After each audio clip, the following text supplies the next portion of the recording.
My dear friends, जीवन एक test है, ज़्यादा सोचना वेस्ट है। इसलिए आपसे छोटा सा रिक्वेस्ट है, हमेशा खुश रहिए, आनंद में रहिए, हमेशा मिलकर रहिए, क्योंकि हम सभी इस दुनिया में थोड़े समय के लिए गेस्ट हैं। हर हर महादेव। स्वागत है बच्चों आप सभी का हमारे YouTube चैनल महादेव ट्यूटोरियल में। बच्चों आज हम लोग बात करेंगे मेटल्स और नॉन मेटल्स का रिमेनिंग पार्ट। तो आज हम लोग डिस्कस करने वाले हैं chemical properties of non metals. तो सबसे पहले बात करें हम लोग रिएक्शन विथ ऑक्सीजन। बच्चों नॉन मेटल का जो ऑक्साइड होता है ये एसिडिक नेचर का होता है। नॉन मेटल का ऑक्साइड एसिडिक नेचर का होता है, लेकिन एक्सेप्शन चूंकि केमिस्ट्री है तो एक्सेप्शन है ही। कुछ नॉन मेटल का ऑक्साइड ऐसा है जो न्यूट्रल नेचर का भी होता है, लेकिन जनरली आपसे पूछा जाए नॉन मेटल का ऑक्साइड तो आप एसिडिक ही बताएंगे। मैं बात करूं कार्बन का ऑक्सीजन के साथ। बच्चों ऑक्सीजन अगर एक्सेस होगा तो बाई प्रोडक्ट यहां पे कार्बन डाइऑक्साइड बनेगा, CO2 बनेगा। लेकिन कार्बन के साथ अगर ऑक्सीजन का रिएक्शन होता है और ऑक्सीजन लिमिटेड अमाउंट में प्रेजेंट है तो कार्बन मोनोऑक्साइड का फॉर्मेशन होता है, कार्बन मोनोऑक्साइड बनेगा। सल्फर का ऑक्सीजन के साथ रिएक्शन, बच्चों पता है आपको, सल्फर डाइऑक्साइड बनेगा, SO2 बनेगा।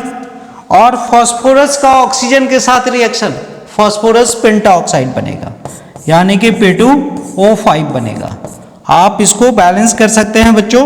इसके आगे मैं 5 लगा देता हूं और इसके आगे मैं 2 लगा देता हूं। फिर हाइड्रोजन का ऑक्सीजन के साथ रिएक्शन, ये तो बहुत ही आसान है, जानते होंगे, वाटर मॉलिक्यूल बनेगा इससे H2O। ठीक है, तो ये नॉन मेटल का ऑक्साइड मैंने एग्जांपल आपको दिया, और भी एग्जांपल हो सकता है, जैसे नाइट्रोजन का रिएक्शन करवा दिया जाए ऑक्सीजन से NO2 बनेगा, है ना।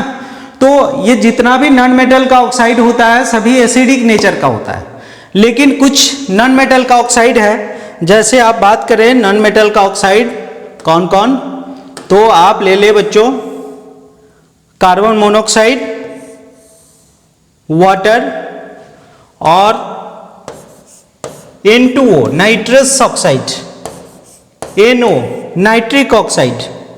ये भी आप लिस्ट में नोट कर ले बच्चों। ये 4 नॉन मेटल का ऑक्साइड ऐसा है जो न्यूट्रल नेचर का होता है। ठीक है, नेक्स्ट बात करें हम लोग रिएक्शन ऑफ नॉन मेटल्स। तो नॉन मेटल का रिएक्शन वाटर के साथ, बच्चों जनरल कॉन्सेप्ट है नॉन मेटल का वाटर के साथ रिएक्शन नहीं होता है। कोई नॉन मेटल वाटर के साथ रिएक्शन शो नहीं करता, ये जनरल कॉन्सेप्ट है। लेकिन केमिस्ट्री है तो एक्सेप्शन इसके साथ साथ होगा ही। बच्चों क्लोरीन का अगर वाटर से रिएक्शन करवाया जाए तो हाइड्रोक्लोरिक एसिड बनता है और हाइपोक्लोरस एसिड भी बनता है। हाइपोक्लोरस एसिड एक इंपॉर्टेंट कंपाउंड है जो एज अ वाटर डिसइंफेक्टेंट इस्तेमाल किया जाता है, या एज ए एंटीसेप्टिक भी इसे हम लोग इस्तेमाल करते हैं। क्लोरीन का वाटर से रिएक्शन करवाए बच्चों, ये HCl बनेगा, hydrochloric acid plus HOCl, hypochlorous acid. HOCl का इस्तेमाल जनरल लाइफ में होता है। फिर यहाँ पे कार्बन का वाटर के साथ रिएक्शन देख रहे हैं बच्चों, ये एक्चुअली कार्बन नहीं है, ये रेड हॉट कॉक है, रेड हॉट कोक है, रेड हॉट कोक। और इसका रिएक्शन स्टीम से करवाते हैं, स्टीम से। बच्चों इसका जो बाई प्रोडक्ट होता है मिक्सचर ऑफ कार्बन मोनोऑक्साइड और हाइड्रोजन है। इस कार्बन मोनोऑक्साइड और हाइड्रोजन को मिक्सचर को हम लोग वाटर गैस कहते हैं, वाटर गैस कहते हैं। ये water gas as a fuel इस्तेमाल किया जाता है। तो ये 2 रिएक्शन है नॉन मेटल का वाटर के साथ जो मुझे याद रखना है। जनरली नॉन मेटल का रिएक्शन वाटर के साथ कोई रिएक्शन नहीं होता है। नेक्स्ट बात करें बच्चों हाइड्रोजन का क्लोरीन के साथ, तो ये HCl का फॉर्मेशन होगा, जानते होंगे आप। नेक्स्ट बात करते हैं रिएक्शन विथ हाइड्रोजन, किसी नॉन मेटल का हाइड्रोजन के साथ रिएक्शन।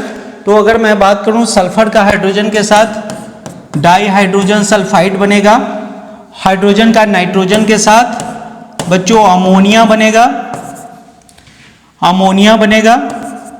फिर हाइड्रोजन का कार्बन के साथ बच्चों इसमें मीथेन बनेगा, CH4, इसको मीथेन कहते हैं, ऑर्गेनिक कंपाउंड है। हाइड्रोजन का ऑक्सीजन के साथ, तो ये आपको पता होगा बच्चों H2O का फॉर्मेशन होगा यहाँ पे। ठीक है, नॉर्मल क्वेश्चन है, नॉर्मल इक्वेशन है, आप जानते होंगे। नेक्स्ट बात करें displacement of one non metal by another from salt solution. एक नॉन मेटल के द्वारा दूसरे नॉन मेटल का डिस्प्लेसमेंट किसी सॉल्ट सॉल्यूशन से। बच्चों यहाँ पे एक एग्जांपल आप देख सकते हैं, क्लोरीन का रिएक्शन NaBr के सॉल्यूशन से करवा दें तो यहाँ पे ब्रोमीन जो है लेस रिएक्टिव होता है और क्लोरीन ज्यादा रिएक्टिव होता है। तो जो ज्यादा रिएक्टिव है वो कम रिएक्टिव को डिस्प्लेस करता है। तो बच्चों यहाँ पे बाई प्रोडक्ट जो बनेगा वो NaCl बनेगा और ब्रोमीन जो पहले से अटैच था ये डिस्प्लेस हो जाएगा। ठीक है, फिर नेक्स्ट बात करें, इसका आंसर आप बता सकते हैं। क्लोरीन का रिएक्शन अगर मैं करवा दूं NaI से तो यहाँ पे फिर से वही कॉन्सेप्ट, क्लोरीन ज्यादा रिएक्टिव होगा। क्लोरीन जो है एक्चुअली जिस फैमिली से बिलोंग करता है क्लोरीन, इसे हैलोजन फैमिली कहते हैं। और हैलोजन फैमिली में फ्लोरीन फर्स्ट एलिमेंट है, फिर क्लोरीन है, फिर ब्रोमीन है, फिर आयोडीन है। तो सबसे ज्यादा रिएक्टिव जो क्लोरीन होता है, तो क्लोरीन यहाँ पे आयोडीन को डिस्प्लेस करेगा और फिर से बाई प्रोडक्ट जो बनेगा मेरा NaCl प्लस आयोडीन गैस। यहां पे नेक्स्ट बात करें बच्चों reaction of phosphorus with chlorine. तो फास्फोरस बच्चों दो तरह के वैलेंसी शो करता है, एक 3 वैलेंसी शो करता है और एक 5 वैलेंसी शो करता है। अगर फास्फोरस 3 वैलेंसी शो करता है तो PCl3 बनता है, और अगर फास्फोरस 5 वैलेंसी शो करता है तो PCl5 बनता है। फास्फोरस का रिएक्शन क्लोरीन से करवाएंगे, PCl3 बनेगा या PCl5 बनेगा। ये डिपेंड करता है ये फास्फोरस कौन सा वैलेंसी शो कर रहा है, ये कौन सा वैलेंसी शो कर रहा है। ठीक है, ये बैलेंस कर दे बच्चों इसको, हाँ बैलेंस हो गया। नेक्स्ट बात करें बच्चों, why do more reactive metals displace less reactive metals from their salt solution. जो मोर रिएक्टिव मेटल्स है वो लेस रिएक्टिव मेटल्स को किसी सॉल्ट से डिस्प्लेस क्यों कर देता है। अब मोर रिएक्टिव का मतलब बच्चों आप समझ रहे होंगे, पिछले क्लास में हम लोग बात कर रहे थे रिएक्टिविटी सीरीज का। रिएक्टिविटी सीरीज में मेटल्स को उसके top to bottom decreasing order में अरेंज किया गया है, यानी कि रिएक्टिविटी सीरीज के जो टॉप पे था वो ज्यादा रिएक्टिव था और सबसे नीचे जो बॉटम में था वो लेस रिएक्टिव था। तो रिएक्टिविटी सीरीज में जो ऊपर होता है वो ज्यादा रिएक्टिव होता है, मोर इलेक्ट्रोपॉजिटिव होता है, और जो नीचे होता है वो लेस रिएक्टिव होता है और लेस इलेक्ट्रोपॉजिटिव होता है। एक एग्जांपल ले लेते हैं पहले बच्चों, अगर मैं रिएक्शन शो करूं Zn प्लस CuSO4, बच्चों बाई प्रोडक्ट ये बनेगा ZnSO4 प्लस Cu। तो आप देख सकते हैं यहां पे कॉपर का डिस्प्लेसमेंट हो गया। ऐसा इसलिए हुआ बिकॉज जो जिंक है मेरा, ये जिंक ज्यादा रिएक्टिव है, जिंक ज्यादा रिएक्टिव है किससे, कॉपर से, इसलिए कॉपर को डिस्प्लेस कर दिया। बच्चों अगर इस तरह के सवाल पूछा जाता है तो आप आंसर करेंगे zinc is more electropositive than copper, that's why zinc displaces copper from their salt solution. Clear.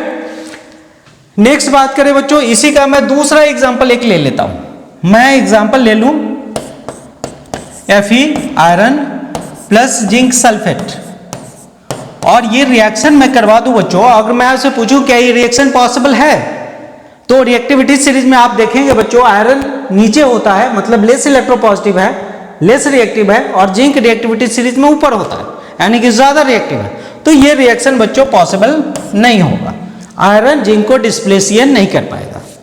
Next बात करें, why do more reactive metals displace less reactive metals from their oxide. कोई more reactive metal less reactive metal oxide को oxide से displace क्यों करता है। तो यहां पे भी सेम आंसर बनाएंगे हम लोग बच्चों। जो मोर रिएक्टिव मेटल्स होता है वो मोर इलेक्ट्रोपॉजिटिव होता है, जिसके कारण लेस रिएक्टिव मेटल्स को, लेस इलेक्ट्रोपॉजिटिव मेटल्स को डिस्प्लेस करने की क्षमता रखता है। एक एग्जांपल अगर ले ले बच्चों, मैं रिएक्शन करवा दूं मैग्नीशियम का क्यूप्रिक ऑक्साइड से। बच्चों कॉपर का प्लेस रिएक्टिविटी सीरीज में नीचे होता है, लेस इलेक्ट्रोपॉजिटिव है, और मैग्नीशियम का प्लेस ऊपर होता है, यानी कि मोर इलेक्ट्रोपॉजिटिव है।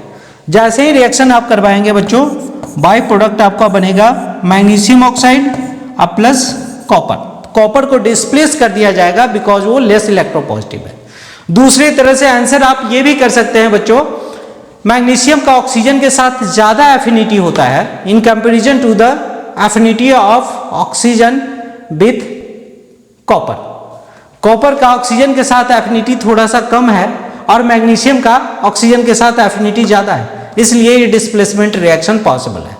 अदरवाइज आप रिएक्टिविटी सीरीज के अकॉर्डिंग आप आंसर बना सकते हैं।